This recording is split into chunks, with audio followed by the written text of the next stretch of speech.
Bonjour monsieur. Fès, pour moi, le premier matin, ça a commencé par le sourire du gardien du parking et une chaleureuse poignée de main. Ça augurait bien de mon séjour. Ensuite, je me suis assis sur la petite place en face de l'hôtel, sans savoir encore quoi filmer. Je suis un sédentaire, un contemplatif. Alors j'ai regardé. Un âne qui passait, un livreur de menthe, une femme en bleu, un autobus qui passe devant la terrasse d'un café vide. Des passants, encore des passants. Je les suis. Pas longtemps, car je m'arrête très vite, surpris par la programmation du cinéma de la Porte Bougeloude.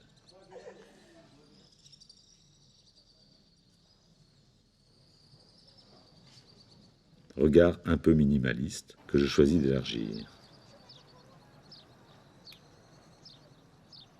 Vu d'en haut, je me souviens que Fès, ville impériale, a été la capitale du Maroc pendant des siècles. Aujourd'hui, plus d'1 million de personnes y vivent et Fès semble étouffée entre ses murailles. Les quartiers populaires rongent la campagne. Je n'aime pas beaucoup les plans généraux. C'est beau, mais ça ne dit rien. Je redescends dans la ville, admire une ruine ou deux, délaisse le palais royal. Jette un coup d'œil sur le quartier andalou. La ville nouvelle, ancien quartier européen, n'a pas grand intérêt, à part cette enseigne qui m'amuse. Décidément, c'est la Médina qui m'attire. Officiellement, 250 000 personnes, certains disent 600 000, vivent, travaillent dans des conditions à la limite de l'insalubrité. Couleurs, foule, artisans me masquent cette réalité. Commençons par les moyens de transport. Des tonnes de matières premières rentrent chaque jour dans la Médina. Des millions d'objets en sortent chaque soir. Labyrinthe. Activité fébrile. Je ne sais pas très bien par quel bout raconter la Médina. Alors, je commence un peu au hasard, et étant moi-même un mauvais touriste, je décide de m'intéresser à eux, pour apprendre. Puisqu'il y a bien des guides professionnels, pourquoi n'existe-t-il pas des touristes professionnels qu'on pourrait engager pour comprendre leur regard ? C'est ça, engager un couple de touristes qui m'apprendraient à devenir comme eux, un opiniâtre du guide bleu, un forcené de l'itinéraire, un acharné du pittoresque, un effréné du petit coin à ne pas manquer, un stacanoviste du clic-clac merci Kodak. Le touriste aime son guide, qu'il vénère et suit en toute confiance. Le touriste ne se déplace qu'en groupe. En face de milliers d'objets, le touriste préfère toujours celui qui est le plus inaccessible, sans parvenir à entamer la patience des vendeurs. Pour le touriste, on organise des démonstrations. Les apprécie-t-il vraiment ? Le touriste adore les endroits pittoresques, mais ne logerait pas dans cet hôtel. Pas plus qu'il ne mangerait ici. Quant à fréquenter ce dentiste, le touriste aime faire des photos, mais s'éloigne rarement de son cadre. Il semble que la vidéo, aujourd'hui, remplace l'appareil photo, et je suis sidéré par la quantité de confrères filmeurs que j'ai rencontrés dans la Médina. Le touriste a une façon très spéciale de filmer. Rodriguez Antut m'a confié une cassette, il aime beaucoup le zoom. Il aime aussi filmer ceux qui le filment, et dans sa cassette, on voit qu'il adore filmer de son cœur. Les ruines, les panneaux, le même quart que le sien, des palmiers à travers le pare-brise, des monuments. Il est parfois facétieux, mais il n'est pas à l'abri de quelques mauvaises surprises en fin de travelling.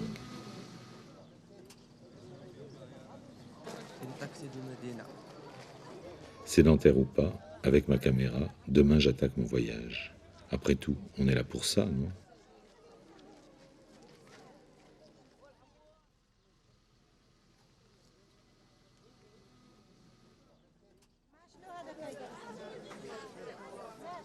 J'avais décidé de filmer ce qu'il y a derrière ce bruit, ces couleurs, ces foules. J'ai choisi ce carrefour, vers midi. Le même, le lendemain matin vers 8 heures. Je commence à percevoir des structures, des agencements. Mais c'est le surlendemain, beaucoup plus tôt, que la médina de Fès s'est offerte dans toute sa simplicité, dans toute sa beauté. C'est à cette heure-là que je la préfère, et ça tombe bien. Je suis un lève-tôt. À peine mon escafé robinet eau chaude avalé, les room service des hôtels sont toujours fermés à ces heures indues, je me balade dans les ruelles. J'ai lu quelque part que 13 385 bâtiments ont été recensés. Certes, ce ne sont pas tous des palais. Mais il y a aussi 143 mosquées, 8 médersas, quantité de places et de fontaines, comme celle de la place Néjarine, avec son décor de zélige et de plâtre ciselé du XVIIe siècle.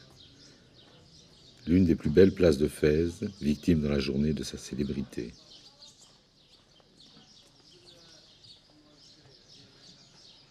Tôt le matin, c'est l'heure où les portes s'entrouvent pour laisser admirer les riades, splendides demeures, trésors cachés, qui malgré leur discrétion extérieure peuvent rivaliser avec certains palais en richesse intérieure. Patios, fontaines, colonnes, jardins andalous. Beaucoup sont inhabités, souvent dans un triste état, et seuls les chats viennent y élire domicile. Quel prince charmant viendra réveiller cette maison?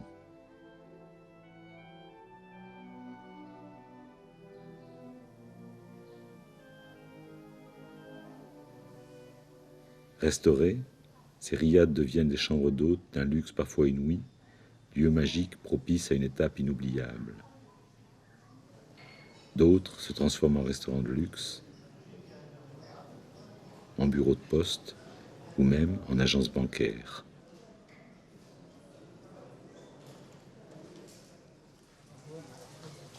À l'heure du petit déjeuner, la médina fait sa toilette, car c'est le seul moment de la journée où des camions, de tout petits camions, remplacent provisoirement ânes et mulets dans les ruelles encore désertes.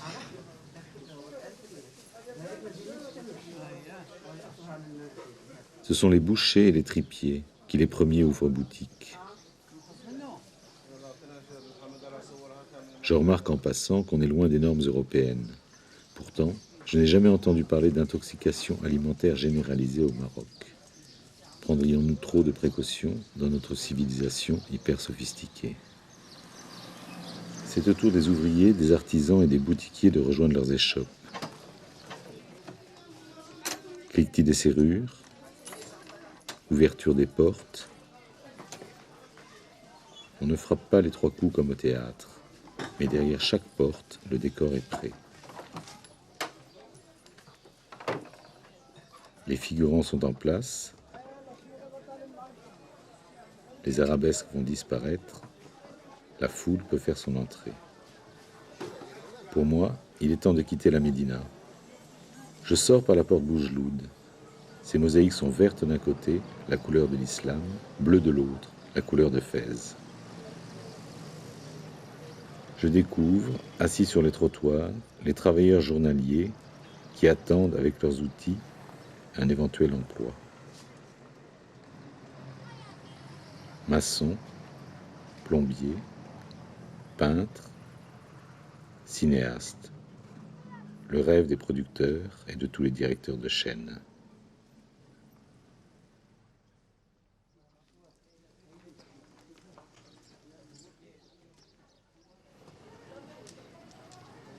Aujourd'hui, j'accompagne Dricia, la cuisinière de l'Institut français à Fès, qui va faire ses courses.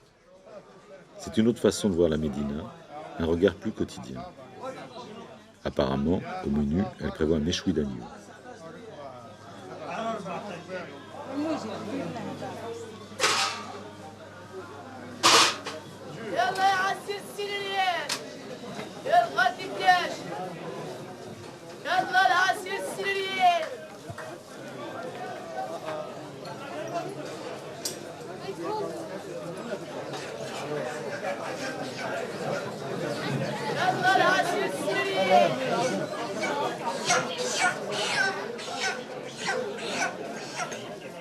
Chez ce volailler, au moins, on est sûr de la fraîcheur du poulet.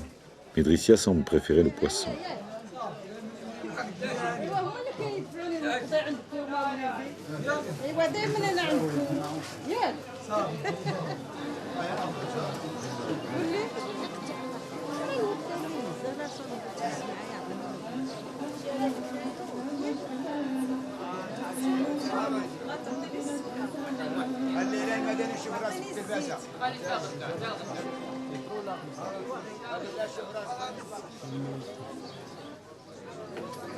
Je suis étonné de voir beaucoup d'hommes faire les courses.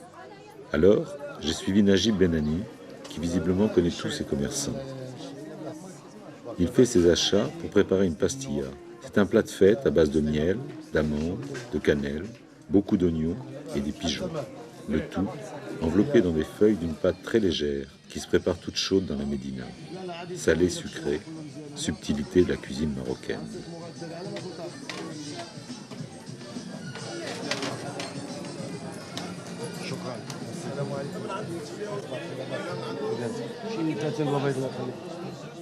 On ne lui vend pas n'importe quoi à Najib. C'est un acheteur difficile, méticuleux.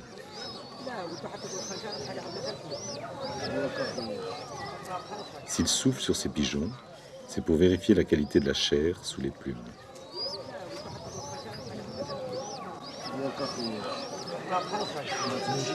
Quand j'ai cherché à élucider ce qui pour moi était devenu le mystère des hommes faisant les courses, on ne m'a donné qu'une réponse, évidente dans son machisme ordinaire. Les femmes, elles ne savent pas acheter. Alors, j'ai rejoint Dricia et son sourire. Elle finissait ses courses, elle achetait des prunes au vinaigre et des olives.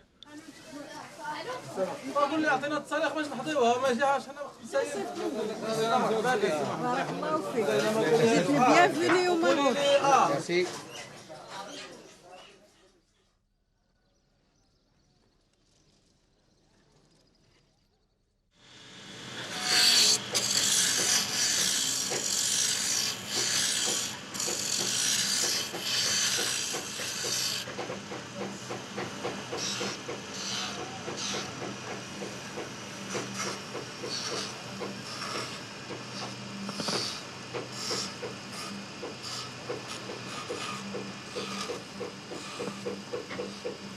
Je pourrais rester la matinée entière à regarder ce menuisier travailler. Ni pied à coulisse, ni compas, ni gabarit, ni même de repères, juste de la dextérité. Et pourtant, ces assemblages sont parfaits. Pour les tisserands, c'est plus simple. On m'a dit qu'ils comptent les allers-retours de la navette. 20 fils jaunes, 3 fils rouges, du blanc, et on recommence. Quant à ces petites ouvrières, comment font-elles sans modèle ni canevas pour exécuter avec une telle rapidité des motifs si précis et si compliqués?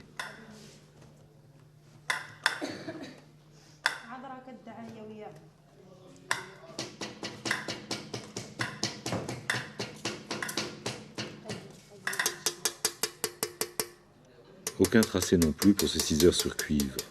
Mais lui, visiblement, il a des années de métier.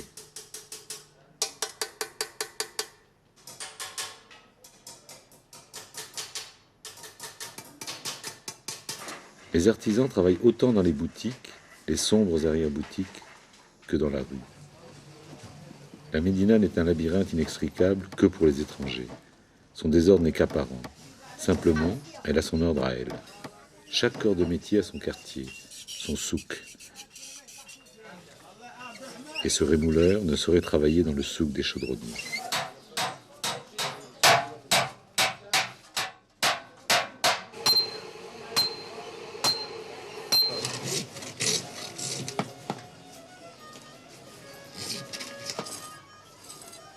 Pas plus que ces artisans, qui façonnent la corne, ne s'installeraient souk des dinandiers. Apprenti ou enfant exploité? En tout cas, ce gosse a pris un bon coup de marteau sur les doigts.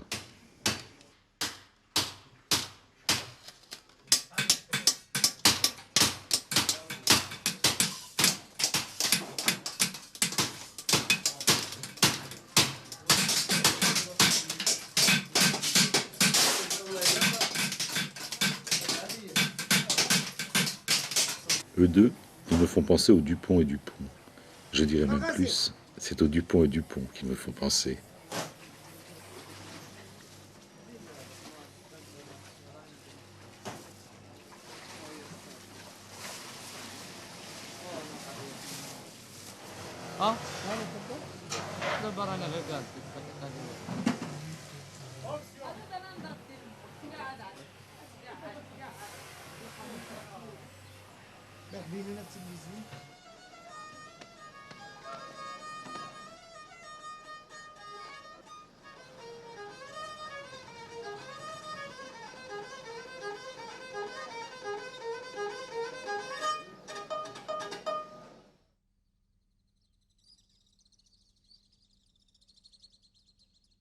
Pâtisserie marocaine, souvenir.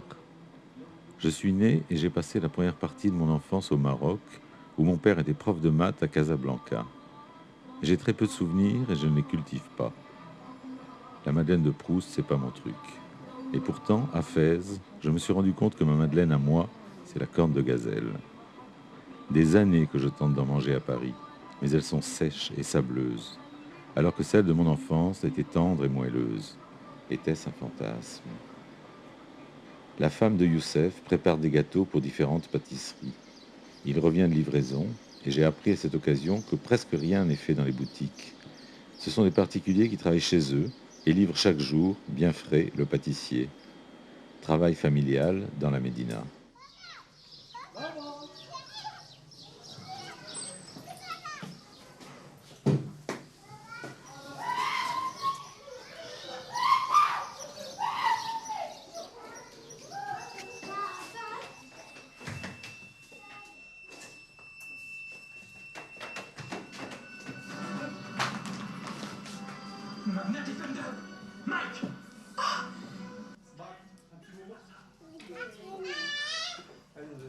À la cuisine, Aïcha est déjà au travail. Pâtes brisées et pâtes d'amandes sont prêtes. Il n'y a plus qu'à faire l'assemblage, 3 bonnes heures de travail au moins.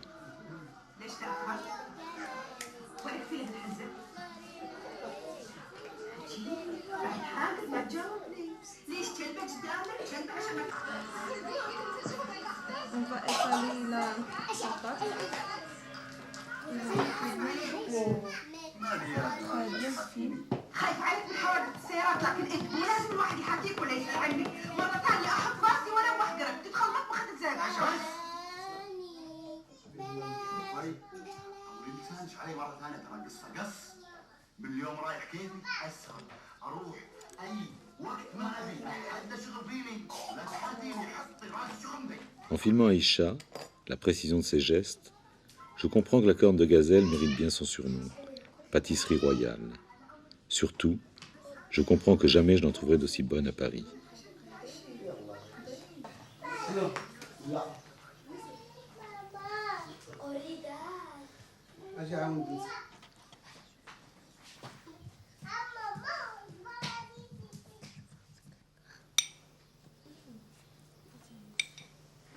Youssef aide sa femme en piquant chaque corne de gazelle de 3 coups d'épingle. Et si je ne comprends pas ce que demande Nabil à son père, je ne tarde pas à avoir la réponse. Il voulait jouer au Pokémon, comme tous les enfants du monde. Le pain. Tous les jours, chaque famille prépare son pain. Ça, c'est téléphone maman, ça, c'est téléphone papa. Il sera cuit dans le four du quartier, et puisqu'on doit y aller pour les pâtisseries, autant ne faire qu'un seul voyage.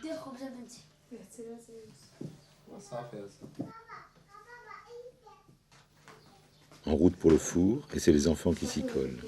Ça n'a rien d'exceptionnel, c'est une tradition au Maroc.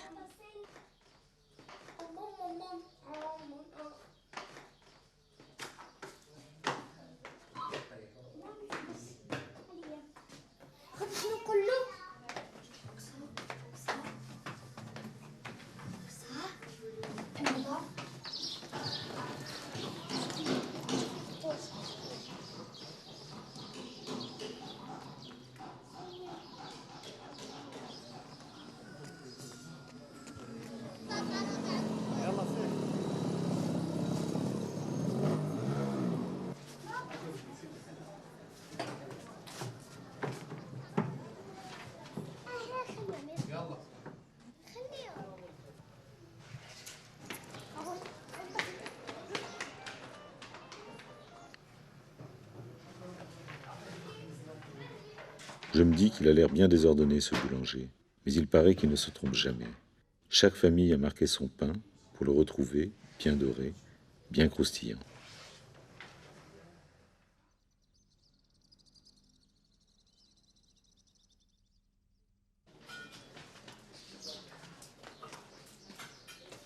Les seuls édifices religieux qu'un non-musulman puisse visiter sont les médersas.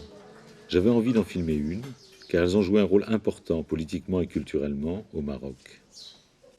Elles sont situées au cœur des médinas, mais l'existence de cette meurtrière, d'où je filme, témoigne d'une volonté d'isolement. Les médersas sont des fondations pieuses, créées et entretenues par un souverain ou un particulier fortuné. Elles avaient pour fonction de loger les étudiants pauvres, étrangers à la ville. Elles étaient toutes construites sur un même plan. Une cour centrale, avec une salle de prière, une ou plusieurs salles de travail, et, prenant uniquement jour sur le patio, de minuscules chambres dans lesquelles on pouvait tout juste s'étendre, sans doute sur une paillasse. Plus d'une centaine de chambres réparties le long des couloirs et dans les étages pour les plus grandes médersas.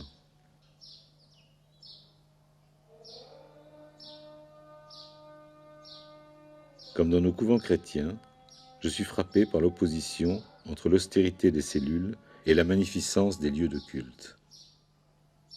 La richesse de la décoration traduisait la générosité du donateur.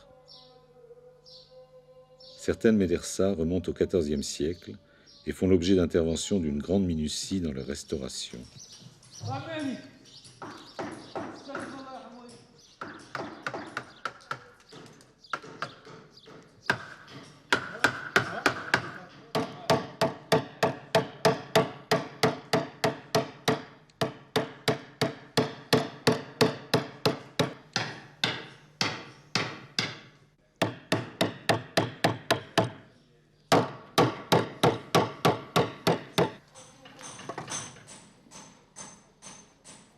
Ces éliges, eux aussi, vont être restaurés. Zélige, art traditionnel de la décoration marocaine. Il s'apparente autant à l'art de la céramique qu'à l'art du puzzle. Mais le joueur, d'un outil rudimentaire, doit tailler lui-même ses pièces. Ces panneaux de gélige sont maintenant terminés. Ils ont retrouvé leur couleur.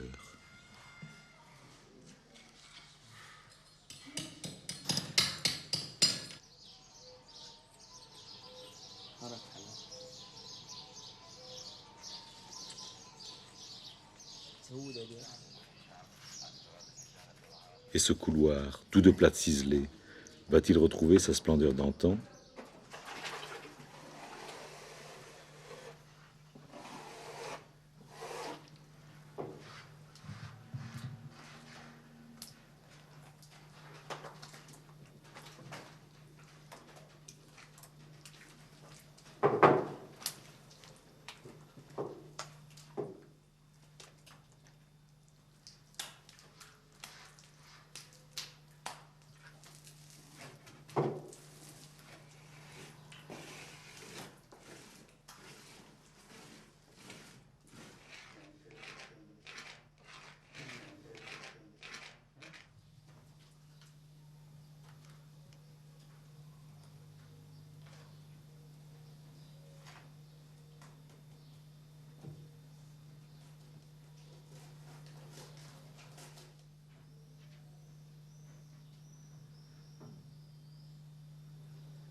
Devant une telle dextérité, je ne pouvais que me taire.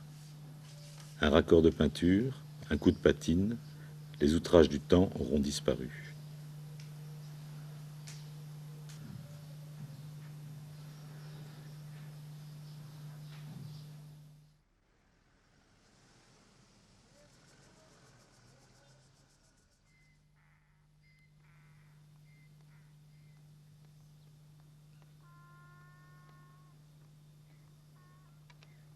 Perchée sur sa colline, Moulay Idriss est la ville sainte des musulmans marocains.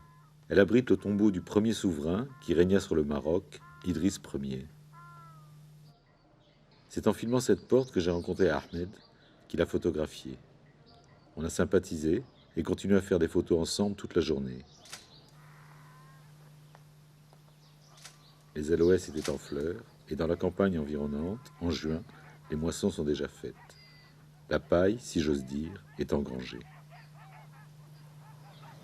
Ahmed est professeur de sciences naturelles et il m'a raconté qu'il photographiait depuis plusieurs années un marabout abandonné. Avant d'aller le voir, je lui ai demandé ce qu'était un marabout. Un marabout, en général, c'est une construction qui est faite pour honorer un saint, quelqu'un qui a fait du bien pour les autres. Parfois, ce qu'on appelle un mijdoub, quelqu'un qui erre, qui dit n'importe quoi, qui médite. Mais je ne sais pas pourquoi on l'a délaissé comme ça. Il est en train de se détruire, de mourir encore une deuxième fois. Pourquoi tu travailles dessus, toi? Parce que je sens en lui je ne sais pas, un ami, ou bien parce que je suis solitaire. Et lui aussi, il est solitaire encore. Voilà. Solitaire et abandonné, ce n'est pas le cas du tombeau d'Idriss Ier. Rutilant sous cette huile verte, il a meilleure allure que le marabout d'Ahmed. Impossible de quitter Moulay Idriss sans faire un détour par Volubilis, qui est l'ensemble de ruines romaines le plus important du Maroc.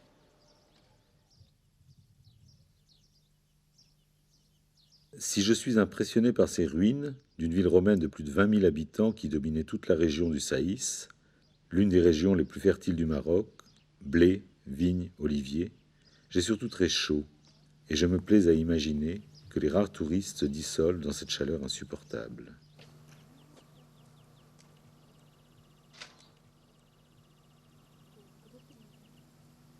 Une chaleur orageuse qui nous donne de faux airs de recueillement. Pourtant, que je sache, nulle catastrophe ne s'est produite ici. Nous ne sommes que devant les ruines de ce qui fut jusqu'au IIIe siècle l'avant-poste occidental de l'Empire romain. Peut-être prenons-nous conscience que les statues meurent aussi.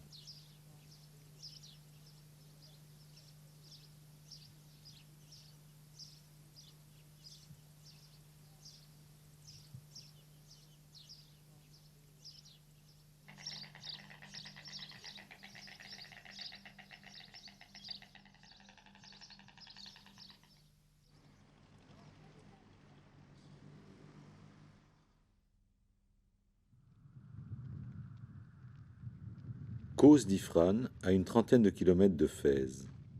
Je me suis arrêté au bord de la route, imaginant difficilement que, si ma carte est exacte, dans moins de 10 kilomètres, cette route va serpenter dans une forêt de cèdres. Et pourtant c'est vrai. Et au cœur de cette forêt, on trouve la plus charmante station thermale du Maroc, Ifrane. Je filme d'abord l'eau. Absente depuis le début de mon voyage, elle est omniprésente ici. Calme, verdure, air pur et colonie de vacances.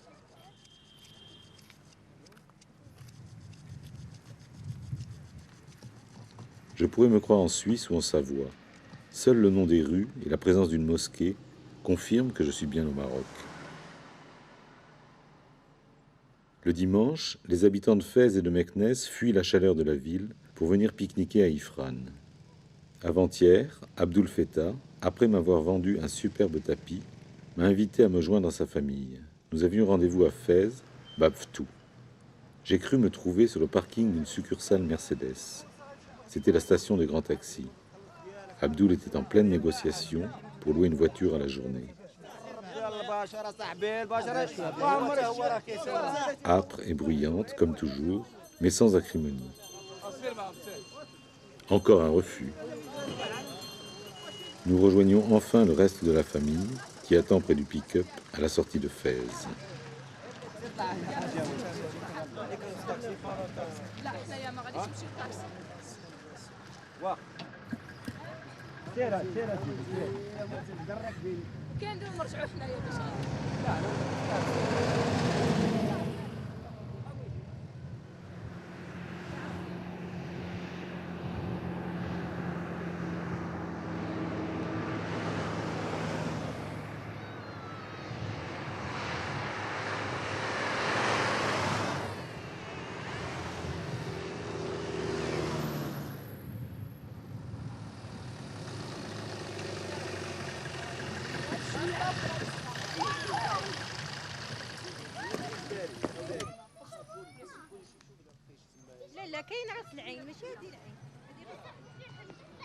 Partie de campagne, ombre de gens noirs. هذه هي.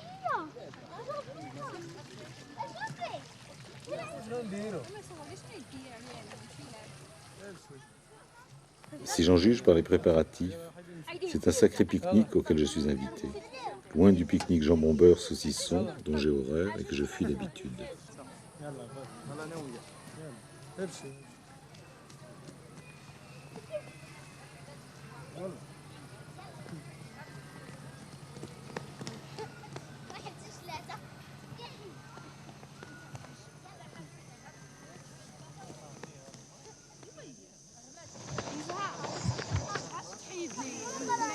Je constate avec plaisir qu'au Maroc comme en France, le problème c'est le barbecue, le canoun en arabe, source de tant d'engueulades familiales, de brouilles et peut-être même de sanglants faits divers. En attendant que le charbon de bois veuille bien prendre, chacun s'occupe comme il peut.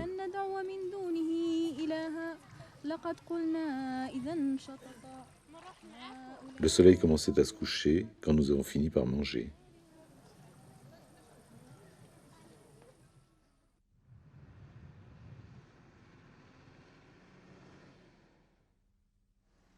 Si Meknès est une ville moderne, elle semble hantée par le souvenir obsédant du roi Moulay Ismaël, qui, au XVIIe siècle, en avait fait la capitale éphémère du Maroc.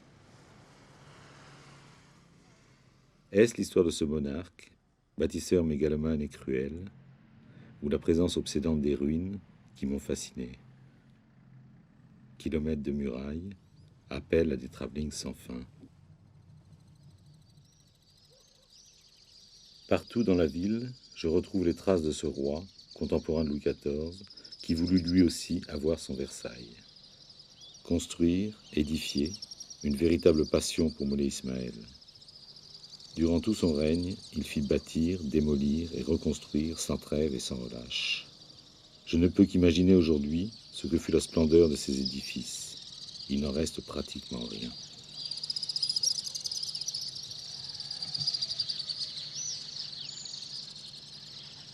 Dans un premier temps, il s'offre un palais, embellit la cité, la ceinture de remparts percée de portes monumentales, jamais assez monumentales. Mais il ne pouvait se contenter de si modestes travaux. Il lui faut une cité impériale aux colossales proportions, dont le cœur sera sa résidence. Rien ne sera trop beau, trop riche. Rasant ce qu'il venait d'édifier, il construit un palais encore plus gigantesque, des dépendances pharaoniques, des bassins, des fontaines, des écuries, des fortifications, encore des fortifications. Pavillons, entrepôts, casernes, arsenaux s'ordonnent autour de somptueux patios, d'immenses jardins, de vastes pièces d'eau.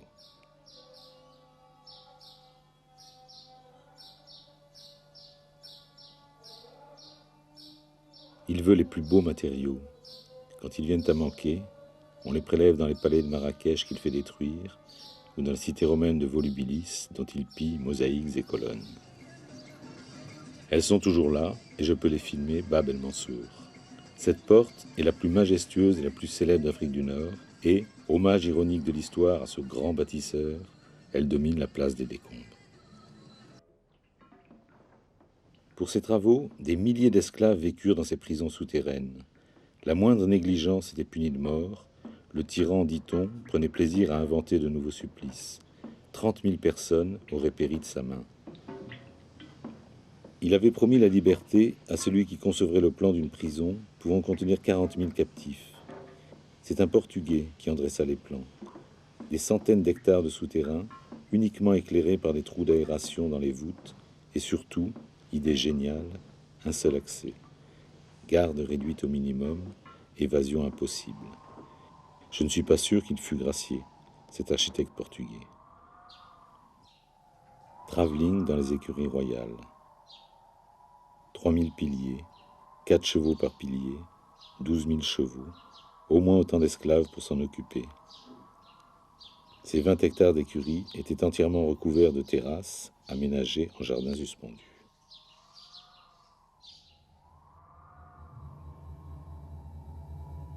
Tous ces bâtiments seraient peut-être oubliés s'ils ne servaient de décor aux superproductions américaines.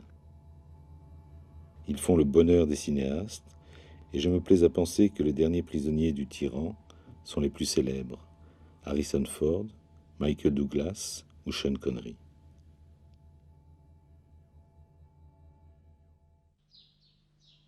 En filmant le bassin de l'Agdal, j'imagine que c'est là, près de son harem de plus de 500 femmes, de ses enfants qu'il ne comptait plus, que Moulay Ismaël a rêvé d'épouser la princesse de Conti, fille de Louis XIV.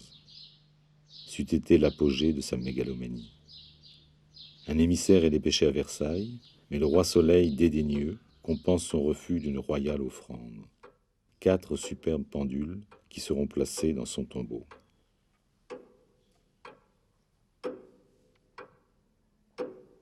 Incongrus dans ce décor mauresque, leur tic-tac obsédant accompagne Moulay Ismaël dans sa dernière demeure, tandis que les descendants de son peuple sacrifié se sont réappropriés les quelques vestiges que les successeurs du roi n'ont pas détruits. Footing le matin, fraîcheur le soir.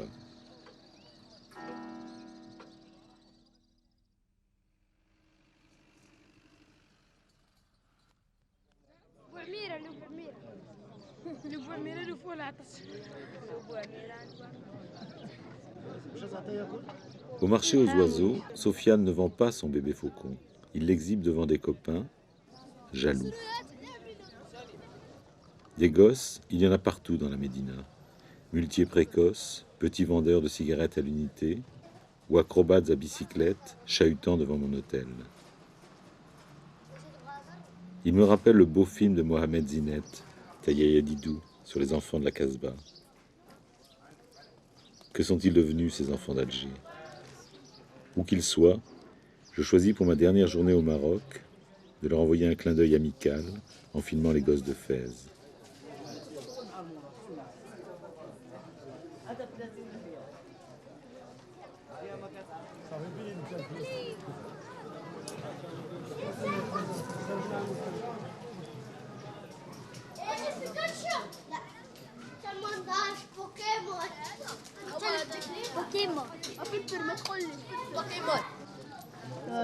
هكذا دغيا اطلع واطلع عنه وانا ماشي اطلع. En les filmant, sans vraiment m'en rendre compte, presque inconsciemment, je donne des noms à certains de ses enfants. Lui, il m'a beaucoup amusé, et je l'appelais le gosse de la vitrine.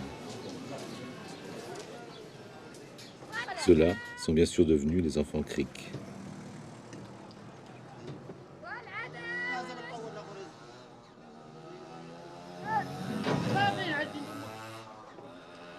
الدين دمك رخي رخي من تم ورخي من تم حرق الدين دمك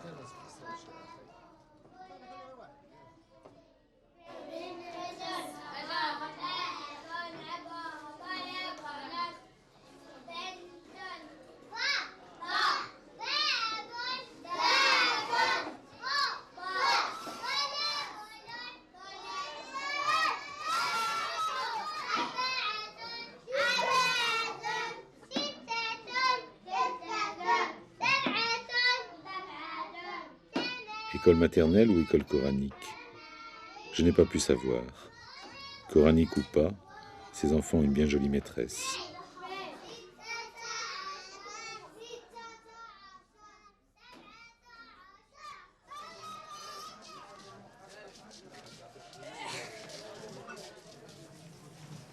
Soyez bienvenue à Ali Baba.